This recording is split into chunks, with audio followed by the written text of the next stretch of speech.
میرا خیال ہے کہ ہم سب کا سر فخر سے بلند ہوتا ہے کہ ہم ایک ایسی فورس کا، ایک ایسے محکمے کا یا ایک ایسے خاندان کا حصہ ہیں جس کا سربراہ آپ کے نچلی سطح کے جو ملازم ہے اس کے مسائل کو بڑے درد کے ساتھ اور حساس دل کے ساتھ سنتا ہے، سمجھتا ہے، اور آپ کی بہتری کے لیے، آپ کے بچوں کی بہتری کے لیے، آپ کے خاندان کی بہتری کے لیے وہ بڑی ذمہ داری کے ساتھ اس معاملات کو دیکھ رہے ہیں کہ جتنی محبت، جتنے خلوص، جس بھرپور جذبے کے ساتھ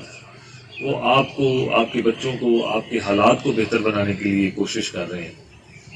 اس سے بڑھ چڑھ کر آپ نے، ہم سب نے ثابت کرنا ہے کہ ہم ان کے زیر قیادت ان کی فورس کا حصہ ہیں اور ہم ان کی توقعات سے بڑھ کر انہیں ثابت کر کے دکھائیں گے۔ کوئی عورت، کوئی بچی، کوئی آپ کے پاس اپنی مشکل لے کر آتی ہے، اس کو اسی جذبے سے سوچئے کہ وہ بھی کسی کی ماں ہے، کسی کی بہن ہے، کسی کی بیٹی ہے۔ تو ویلفیئر جو ہوتی ہے نا، وہ آپ کی ذات کے لیے نہیں ہوتی۔ ویلفیئر کے لیے جو کنسیپٹ ہے نا، ہمارے سینئر افسر بتاتے ہوتے ہیں، وہ کہتے ہیں ویلفیئر آف دی ویلفیئر، یعنی کہ اگر آپ نے عوام کی ویلفیئر کرنی ہے تو پہلے عوام کے محافظوں کی ویلفیئر کریں۔ تو آپ کی ویلفیئر ہو رہی ہے، اب آپ نے آگے ویلفیئر آف دی ویلفیئر کرنی ہے، یعنی اس ویلفیئر سے آپ نے آگے ویلفیئر کو پھیلانا ہے، لوگوں کا بھلا کرنا ہے۔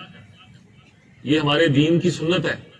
یہ ہمارے دین کا پیغام ہے، یہ خدا کا بتایا ہوا رستہ ہے کہ جب جو آسانیاں اللہ نے تمہیں دی ہیں وہ تم آگے بھی تقسیم کرو۔